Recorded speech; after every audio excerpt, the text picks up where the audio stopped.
आपण पाहत आहात संविधान मुखनायक डिजिटल न्यूज। अन्याय अत्याचार विरोधात लढणारा बुलंद आवाज म्हणजेच संविधान मुखनायक डिजिटल न्यूज। मी मुख्य संपादक अभिषेक राजेंद्र पल्ला। 1 मार्च रोटी दिन निमित्ताने हडपसर येथील सर्व कलाकारांनी एकत्र येऊन रोटी डेचे सुंदर आयोजन केले। या उपक्रमाअंतर्गत कलाकारांनी अनाथालय व वस्तीवरील घरोघरी जाऊन नागरिकांना अन्न वाटप केले।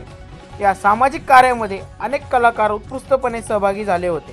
त्यामध्ये श्रुतिका तसेच श्रीकृष्ण भिंगारे, काजल अय्या, सिद्धेश्वर कवडे, राजेश पल्ला, शारदा कोंडलकर, राणी पल्ला व निकिता यादव यांसारखे अनेक कलाकारांची उपस्थिती लाभली।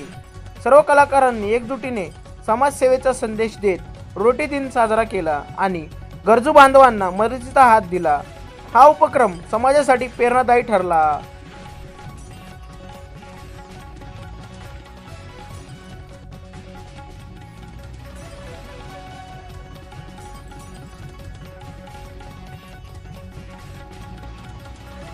अशाच नवनवीन बातम्या पाहण्यासाठी आजच आपल्या चॅनलला सबस्क्राईब करा आणि इंस्टा व फेसबुक अकाउंटला फॉलो करायला विसरू नका, जेणेकरून अशाच नवनवीन बातम्या आपल्यापर्यंत येत राहतील।